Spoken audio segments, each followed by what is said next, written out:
Hello student, last lecture में આપણે જોયું હતું કે વિદ્યુત ઋણતા અને સંયોજકતા. હવે વિદ્યુત ઋણતા છે એ શું છે?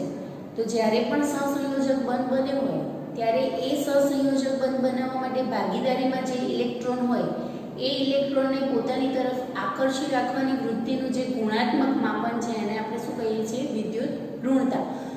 આવર્તમાં ડાબીથી જમણી તરફ જઈએ છીએ ત્યારે વિદ્યુત ઋણતા વધે છે અને સમૂહમાં ઉપરથી નીચેની તરફ જઈએ છીએ ત્યારે વિદ્યુત ઋણતામાં ઘટાડો જોવા મળે છે.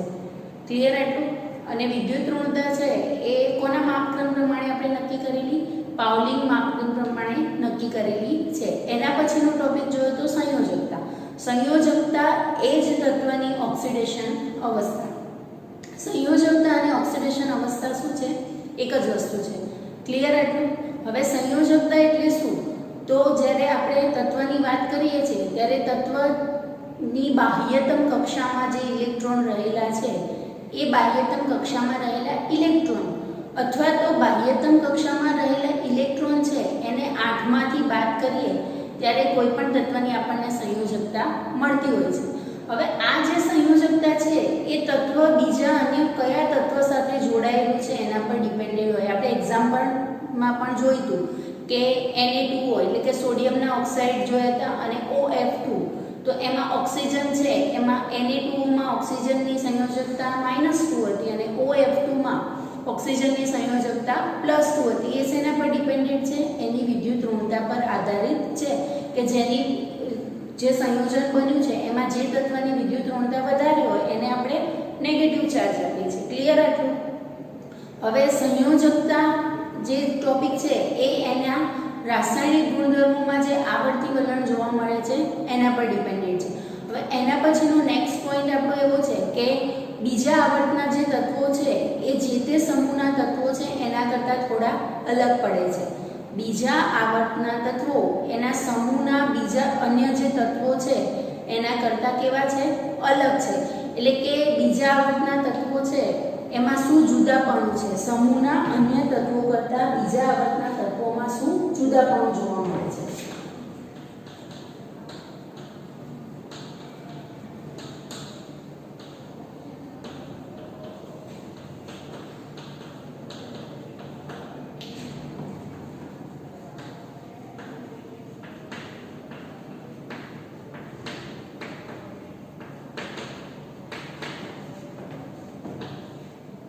જુદાપણું પણ કહેવાય અને વિસંગતતા તમારા ગ્રુપમાં વર્ડ્સ આપેલું છે કે કઈ રીતે અલગ છે.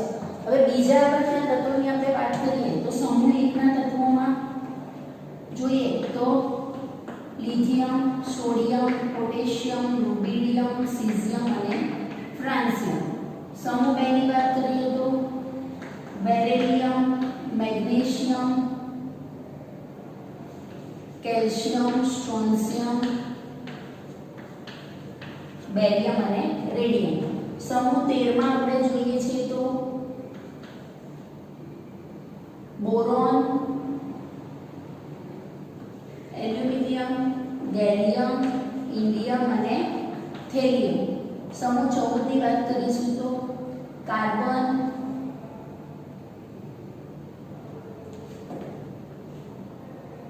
સિલિકોન, જર્મેનિયમ, ટી અને લેડ. સમૂહ 15 માં નાઇટ્રોજન, ફોસ્ફરસ, આર્સેનિક, એન્ટીમની અને બિસ્મથ. સમૂહ 16 માં જોઈએ તો ઓક્સિજન, સલ્ફર, સેલેનિયમ, પેલુડિયમ, પોલોનિયમ. અને સમૂહ 17 માં જોઈશું તો ફ્લોરિન, ક્લોરિન, બ્રોમિન, આયોડિન અને એસ્ટેટિન. તો આ જે તત્વો છે એ આ બધા જે તત્વો છે એના સમૂહના બીજા તત્વો એના કરતાં અલગ છે. એ અલગ છે એના માટે જવાબદાર પરિબળો કયા છે એ જોઈએ કે સમૂહના અન્ય તત્વો કરતાં આવર્તનીયના જે તત્વો છે એમાં વિસંગતતા જોવા મળે છે. એના માટે જવાબદાર કારણો કયા એવું છે તો પહેલું કારણ છે કે બીજા આવર્તના તત્વો છે એનું કદ કેવું છે? નાનું છે. કેમ નાનું છે? આપણે શીખી ગયા છીએ કે અહીંયા શું આવે? n બરાબર 2 આવે, અહીંયા n બરાબર 3, n બરાબર 4, n બરાબર 5 n બરાબર 6 અને n બરાબર 7 મુખ્ય ક્વોન્ટમમાં. હવે અહીંયા n બરાબર 2 છે એટલે કક્ષાઓ નાની છે, કદ નાનું છે એવું કહી શકીએ. બીજું જવાબદાર કારણ એનું એવું છે કે એનો બીજભાર અને એમનો જે ત્રિજ્યા ગુણોત્તર છે એ બાકીના તત્વો કરતા અલગ છે. પછી એનું ત્રીજું કારણ છે વિદ્યુત ઋણતા. સમૂહના અન્ય તત્વો કરતા આવર્ત બેના જે તત્વો છે એ અલગ પડે છે. એના માટે જવાબદાર કારણો કયા? તો આવર્ત બેના જે તત્વો છે એ નાના છે. ક્લિયર એટલું? એના પછી આવર્ત બેના જે તત્વો છે એના વીજભાર અને ત્રિજ્યાનો જ્યારે ગુણોત્તર લઈએ છીએ એ સમૂહના બાકીના તત્વો કરતા અલગ છે. એની વિદ્યુત ઋણતા તો આપણને ખબર છે, આપણે એવું શીખી ગયા કે સમૂહમાં ઉપરથી નીચે જઈએ છીએ એમ વિદ્યુત ઋણતા છે એ શું છે? ઘટે છે. આની વિદ્યુત ઋણતા કેવી છે? વધારે છે. અને બાકીના તત્વોની વિદ્યુત ઋણતા કેવી છે? ઓછી છે. તો અલગ પડવા માટે જવાબદાર કારણ કયા? તો એનું કદ નાનું છે, એનો વીજભાર અને ત્રિજ્યાનો ગુણોત્તર છે એ નાનું છે, એની વિદ્યુત ઋણતા કેવી છે? વધારે છે. ક્લિયર?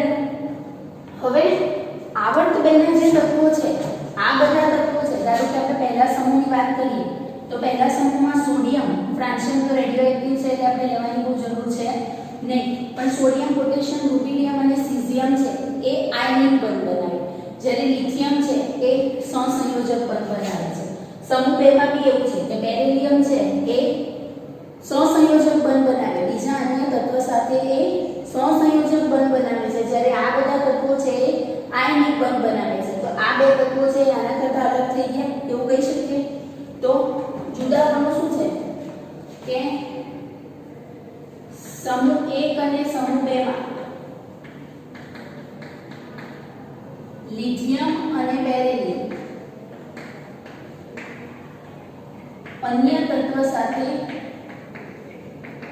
સહસંયોજક બંધ બનાવે છે.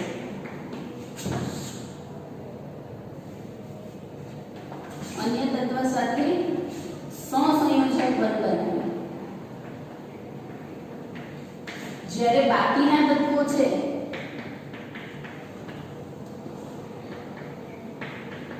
આયનિક બંધ બનાવે છે. ક્લિયર? અલગપણું શું છે? અહીંયા આ બધા તત્વો છે એ આયનિક બંધ બનાવે છે. આયનિક બંધ શું છે એ આપણને ખબર છે. સહસંયોજક બંધ શું છે એ ખબર છે કે સહસંયોજક બંધ છે એ જ્યારે બે તત્વના ઇલેક્ટ્રોન છે એ એકબીજા સાથે શું કરે છે? ભાગીદારી કરે છે. સપોઝ આપણે અહીંયા લિથિયમ ક્લોરાઇડ લઉં તો લિથિયમ અને ક્લોરીનનો ઇલેક્ટ્રોન છે એની વચ્ચે શું થાય છે? ભાગીદારી થાય છે. જ્યારે NaCl લો તો NaCl માં તો શું થાય છે કે સોડિયમ છે એ ક્લોરીનને ઇલેક્ટ્રોન આપે છે, એટલે અહીંયા ઇલેક્ટ્રોનની આપ-લે થાય છે. ઇલેક્ટ્રોનની આપ-લે થાય ત્યારે ચાર્જ આવે, પણ સહસંયોજક બંધ હોય ત્યારે ચાર્જ આવતો નથી. તો બાકીના તત્વો છે એ આયનિક બંધ બનાવે છે, જ્યારે આવર્ત બેના જે તત્વો છે એ શું કરે છે? સહસંયોજક બંધ બનાવે છે. તો આ રીતે અલગ છે, આ રીતે અલગ પડે છે. એના માટે જવાબદાર કારણ કયા? તો એનું કદ નાનું છે, એનો વીજભાર અને ત્રિજ્યા ગુણોત્તર અલગ છે, એની વિદ્યુત ઋણતા વધારે છે. પછી આ જે તત્વો છે સમૂહ 1 નું લિથિયમ છે સમૂહ 2 ના મેગ્નેશિયમ સાથેના ગુણધર્મો મળતા આવે છે. લિથિયમના અને મેગ્નેશિયમના ઘણા બધા ગુણધર્મો એવા છે કે જે મળતા આવે છે. ધારો કે એની ત્રિજ્યાની વાત કરીએ, લિથિયમ અને મેગ્નેશિયમની ત્રિજ્યા જોઈએ તો લગભગ લિથિયમની ત્રિજ્યા 122 પિકોમીટર છે. પરમાણ્વીય ત્રિજ્યા લિથિયમની 122 પિકોમીટર છે, જ્યારે લિથિયમની પરમાણ્વીય ત્રિજ્યા 152 પિકોમીટર છે, જ્યારે લિથિયમની મેગ્નેશિયમની પરમાણ્વીય ત્રિજ્યા છે એ 160 કિલોમીટર છે. લિથિયમની પરમાણ્વીય ત્રિજ્યા 152 પિકોમીટર અને મેગ્નેશિયમની પરમાણ્વીય ત્રિજ્યા છે 160 પિકોમીટર છે. હવે લિથિયમની જ્યારે આયનિક ત્રિજ્યાની વાત કરું તો 72 પિકોમીટર છે અને મેગ્નેશિયમની આયનિક ત્રિજ્યા છે એ 76 પિકોમીટર છે. તો લિથિયમ અને મેગ્નેશિયમની પરમાણ્વીય ત્રિજ્યા અને આયનિક ત્રિજ્યાની વાત કરીએ તો એકબીજાની બહુ નજીક છે, એટલે કે લિથિયમ છે એ સમૂહ 1 ના તત્વોની બદલીમાં મેગ્નેશિયમ જેવા ગુણધર્મો ધરાવે છે એટલે કે મેગ્નેશિયમ અને લિથિયમ વચ્ચેનો જે સંબંધ છે એને શું કહેવાય? વિકર્ણ સંબંધ તરીકે ઓળખવામાં આવે છે. સેમ એ જ વસ્તુ બેરિલિયમ અને એલ્યુમિનિયમમાં જોવા મળે છે. વિકર્ણ સંબંધની ડિટેલ્સમાં ચર્ચા જ્યારે આપણે એસ બ્લોક ભણીશું ત્યારે કરીશું, પણ અત્યારે વિકર્ણ સંબંધ શું છે? તો લિથિયમ અને મેગ્નેશિયમના ગુણધર્મો જે મળતા આવે છે અને એકબીજાની ક્રોસમાં છે વિકર્ણ જેવી એમનું જે સ્થાન છે વિકર્ણ જેવું છે, એટલા માટે એ બંને વચ્ચે કેવા સંબંધ છે? વિકર્ણ સંબંધ છે. વિકર્ણ સંબંધ એટલે શું? તો બંનેના ગુણધર્મો એકબીજાને મળતા આવે છે એને શું કહેવાય? વિકર્ણ સંબંધ કહેવાય. આ વાત થઈ આપણે એસ બ્લોકની કે એસ બ્લોકના જે તત્વો છે એ આવર્તમાં જે એ જ સમૂહના તત્વો કરતાં કેવી રીતે જુદા પડે છે એ આપણે જોયું કે લિથિયમ છે એ સોડિયમ કરતાં અલગ છે. લિથિયમ સહસંયોજક બંધ બનાવે, બેરિલિયમ પણ સહસંયોજક બંધ બનાવે, જ્યારે બાકીના તત્વો છે એ આયનિક બંધ બનાવે છે. હવે સમૂહ બી માં વિભાગ બી માં શું થાય છે?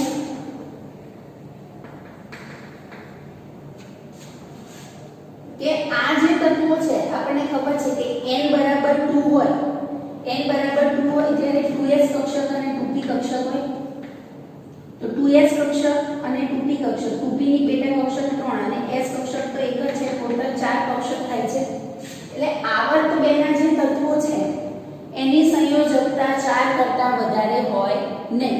કોઈ પણ અન્ય તત્વ સાથે જ્યારે એ બંધ બનાવે તો 4 બંધથી વધારે બંધ બનાવી શકે નહીં. આપણે શીખ્યા જોઈએ કે બોરોન BF4 ની વાત કરું તો BF4 છે એમાં બોરોન છે એ 4 ફ્લોરિન સાથે જોડાઈ શકે, એનાથી વધારે બંધ એ બનાવી શકે નહીં. ધારો કે હું CH4 કહું તો CH4 હોય છે કે CH5 જોયું આપણે. CH5 કાર્બનની સંયોજકતા 4 કરતાં વધારે ના હોઈ શકે. કેમ? તમે ઓર્ગેનિકમાં શીખશો કે કાર્બન છે વધારેમાં વધારે 4 બંધ બનાવે, એનાથી વધારે ના બનાવે. કેમ? તો કાર્બનની બાહ્યતમ કક્ષકમાં 4 જ ઇલેક્ટ્રોન હોય. કાર્બન છે એના 4 હોય અને હાઇડ્રોજનના 4 આવે ને તો એ 4 બંધ બનાવી શકે, 4 હાઇડ્રોજન સાથે જોડાઈ શકે. કે આવર્ત બેના જે તત્વો છે એનું કદ કેવું છે? નાનું છે. કેમ? તો મુખ્ય ક્વોન્ટમ એમાં શું છે? n બરાબર 2 અને એમાં કક્ષક કઈ આવેલી છે? 2s અને 2p કક્ષક આવેલી છે. એટલે ટોટલ કક્ષક જ 4 છે. તો એ 4 કરતાં વધારે બંધ કેવી રીતે બનાવી શકે? જ્યારે એના પછીની આપણે વાત કરીએ, સપોઝ હું n બરાબર 3 લઉં કે n બરાબર 4 લઉં તો એ 4 કરતાં વધારે બંધ બનાવી શકે છે. 4 કરતાં વધારે બંધ બનાવી શકે કારણ કે એમાં કક્ષાઓ, ધારો કે આપણે n બરાબર 4 ની વાત કરીએ તો n બરાબર 4 માં આપણે શીખી ગયા હતા કઈ કક્ષક આવે? s p અને d કક્ષક આવે. તો d ની 5 કક્ષક, p ની 3 કક્ષક અને s ની 1, ટોટલ 9 કક્ષક થઈ. તો એ 9 બંધ બનાવી શકે. મુખ્ય ક્વોન્ટમાંક 2 હોય ત્યારે વધારેમાં વધારે સંયોજકતા કેટલી આવે? 4 આવે. પણ મુખ્ય ક્વોન્ટમાંક n બરાબર 4 લઉં, n બરાબર 5 લઉં છું તો સંયોજકતા 9 આવી શકે. કેમ? તો અહીંયા ટોટલ કક્ષક કેટલી થાય છે? 9 થાય છે અને 9 કક્ષકના 9 ઇલેક્ટ્રોન હોય તો એ 9 બંધ બનાવી શકે છે. ધારો કે એક્ઝામ્પલમાં જોઈએ કે AlF6 અથવા તો AlCl6b લઈ શકીએ તો એ 4 કરતાં વધારે બંધ બનાવી શકે છે, જ્યારે આવર્ત બેના તત્વો છે એ 4 કરતાં વધારે બંધ બનાવી શકતા નથી. હવે આવર્ત બેના તત્વોમાં જે અધાતુ તત્વો છે એ અધાતુ તત્વોમાં p-pi ઇલેક્ટ્રોન થી બનેલા બંધ જોવા મળે છે. પાઈ બંધ શું છે એ તમે ચોથા ચેપ્ટરમાં ભણશો. સિગ્મા બંધ શું છે એ પણ ચોથા ચેપ્ટરમાં ભણવાનું છે, પણ અત્યારે આપણે જરૂર છે એટલી. તો 14 આવર્ત બેના જે તત્વો છે એમાં 14, 15 અને 16મો જે સમૂહ છે એ જ તત્વ સાથે અથવા તો એ જ આવર્તના અન્ય તત્વ સાથે p-pi બંધ બનાવે છે. એવું તમારી બુકમાં આપેલું છે કે સપોઝ કાર્બનની વાત કરું તો કાર્બન વચ્ચે ટ્રિપલ બંધ હોય છે. આપણે શીખી ગયા છે 10માં. કાર્બન વચ્ચે ડબલ બોન્ડ બી જોવા મળે. કાર્બન કાર્બન વચ્ચે સિંગલ બોન્ડ બી જોવા મળે. તો આમાં આપણે એવું શીખ્યા હતા કે આ એક બંધ છે સિગ્મા બંધ કહેવાય અને આ બે બંધ છે પાઈ કહેવાય. આમાં એક સિગ્મા બંધ આ એક પાઈ અને આ સિગ્મા. ડિટેલ્સ તમને બધી ચોથા ચેપ્ટરમાં ભણશો. પણ પી પાઈ બંધ શું છે?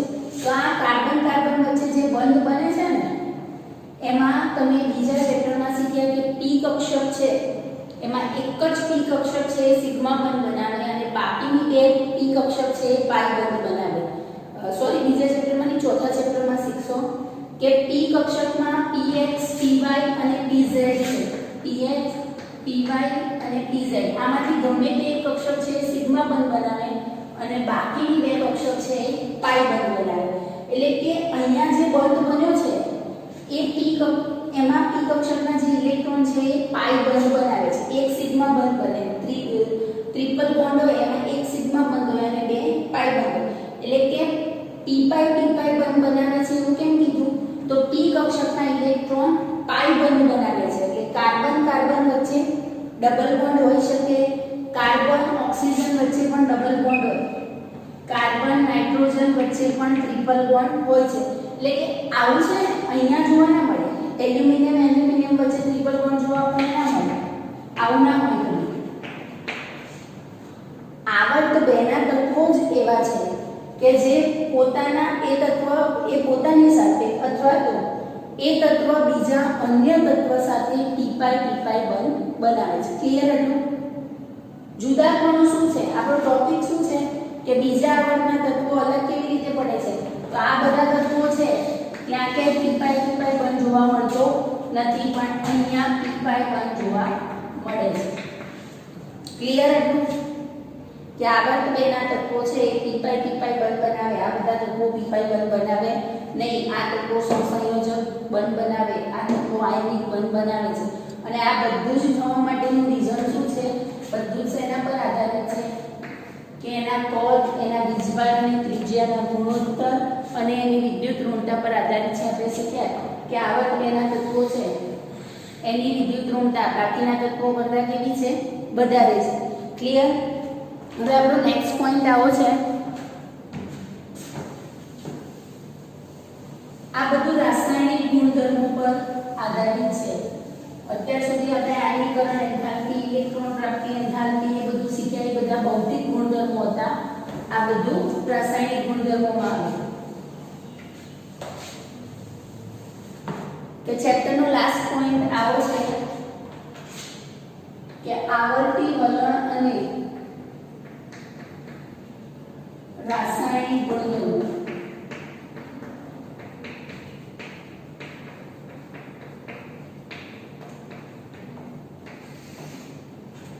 હવે આપણે એવું શીખ્યા છે કે પરમાણ્વીય ત્રિજ્યા આવર્તમાં શું થાય? ઘટે. સમૂહમાં શું થાય? વધે. ઇલેક્ટ્રોન પ્રાપ્તિ એન્થાલ્પી છે એ અહીંયા વધુ ઋણ, અહીંયા ઓછી ઋણ. આયનીકરણ એન્થાલ્પી છે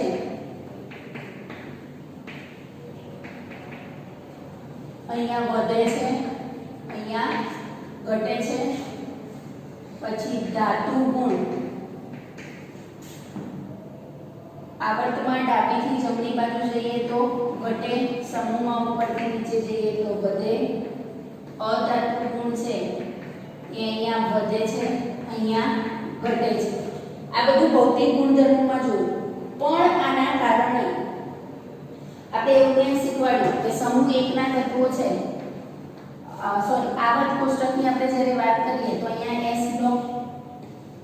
S બ્લોકમાં બે સમૂહ, વચ્ચે આવશે આપણો D બ્લોક,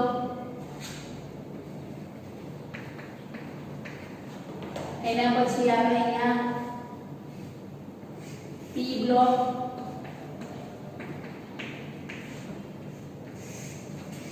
અહીંયા નીચે આવે છે F બ્લોક. હવે આપણે એવું શીખી ગયા કે S બ્લોકના તત્વો છે એ વધારે પ્રતિક્રિયાત્મક છે. P બ્લોકના તત્વોમાં 17મા સમૂહના તત્વો, અહીંયા પહેલા સમૂહના તત્વો અને 17મા સમૂહના તત્વો પ્રતિક્રિયાત્મકતા કેવી છે? વધારે છે. તો આ પ્રતિક્રિયા વચ્ચે ડી બ્લોકની પ્રતિક્રિયાત્મકતા કેવી છે? ઓછી છે. તો આ પ્રતિક્રિયાત્મકતા છે એ આના પર બી ડિપેન્ડન્ટ છે. કેવું કે અહીંયાથી આમ જઈએ છે ત્યારે પરમાણિક ત્રિજ્યા ઘટે છે, આયનીકરણ એન્થાલ્પી વધે છે.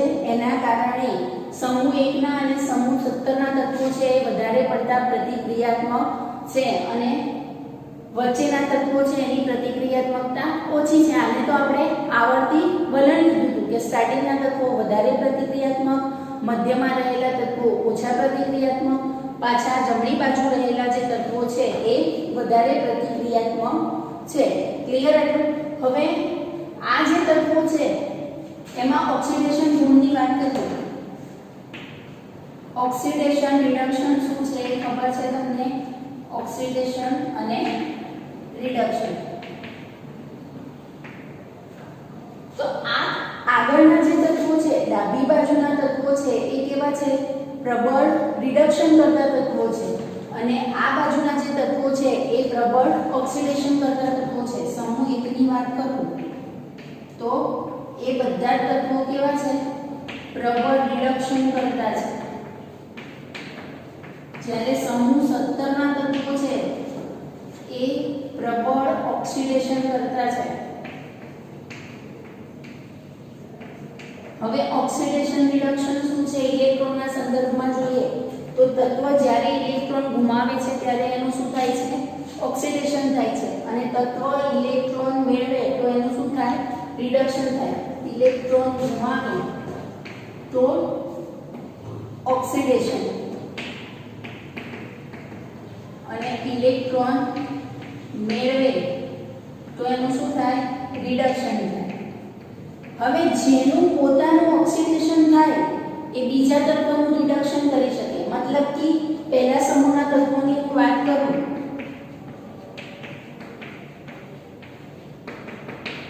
તો આ જે તત્વો છે એ શું કરે છે? એક ઇલેક્ટ્રોન ગુમાવી ધન આયન બનવાની વૃત્તિ ધરાવે છે.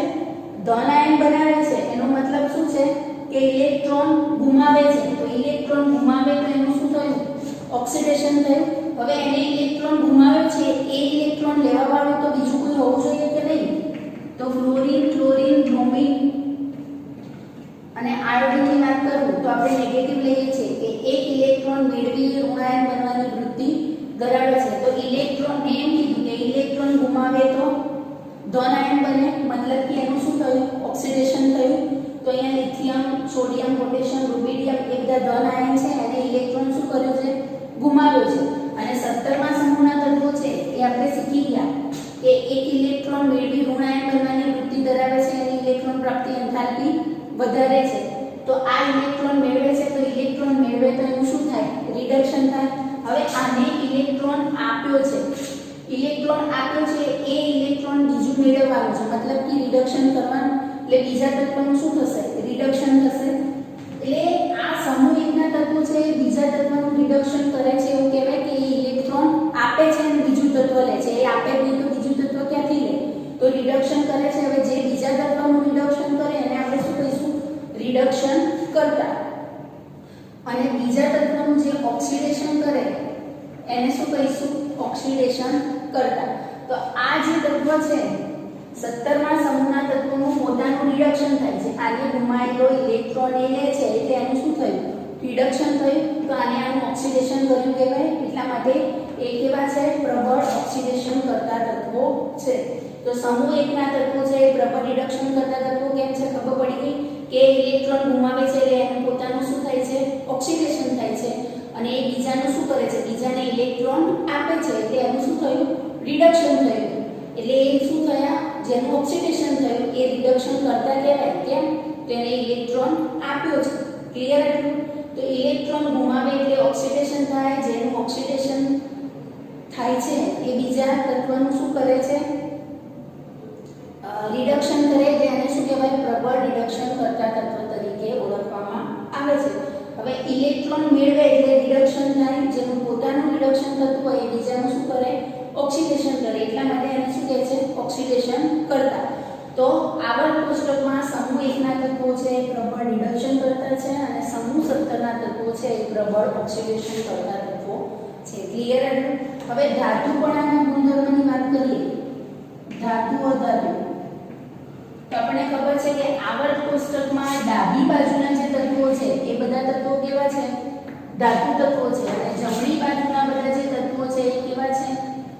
અધાતુ તત્વો છે. એટલે એવું કહેવાય કે આવર્તમાં ડાબીથી જમણી બાજુ જઈએ છીએ આપણે એમ અધાતુપણાનો ગુણધર્મ વધે છે અને સમૂહમાં ઉપરથી નીચે તરફ જઈએ છીએ એમ ધાતુપણાના ગુણધર્મમાં વધારો થાય છે. તો ડાબી બાજુના તત્વો છે એ કેવા તત્વો? ધાતુ તત્વો. જમણી બાજુના જે તત્વો છે એ કેવા તત્વો છે? અધાતુ તત્વો. ક્લિયર હતું? હવે આગળ નેક્સ્ટ જોઈએ તો ઓક્સાઇડની વાત કરીએ આપણે.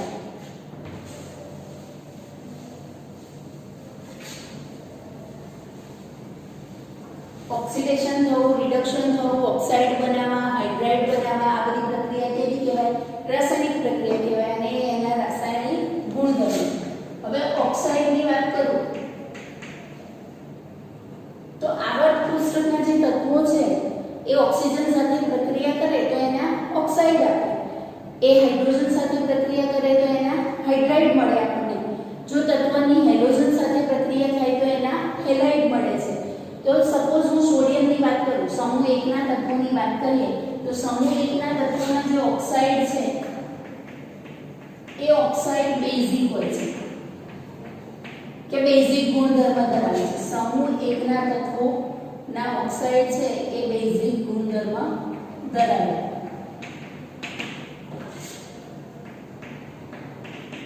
સમૂહ 17 ના ઓક્સાઇડ છે એ એસિડિક હોય છે.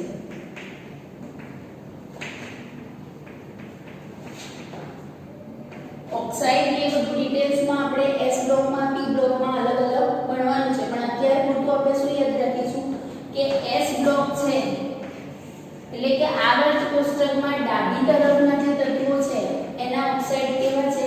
બેઝિક છે. જમણી બાજુના જે તત્વો છે એના ઓક્સાઇડ કેવા છે? એસિડિક છે. મધ્યમાં રહેલા જે તત્વ છે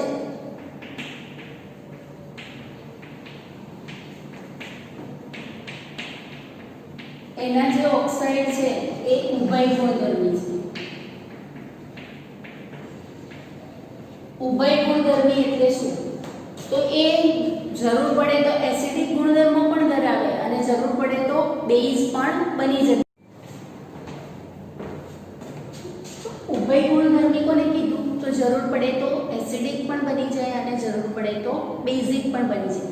પણ મધ્યમાં રહેલા જે તત્વ છે એના ઓક્સાઇડ કેવા છે? તટસ્થ છે. તટસ્થ છે એનો મતલબ કે એસિડિક ગુણધર્મ પણ નથી ધરાવતા અને બેઝિક ગુણધર્મ પણ ધરાવતા નથી.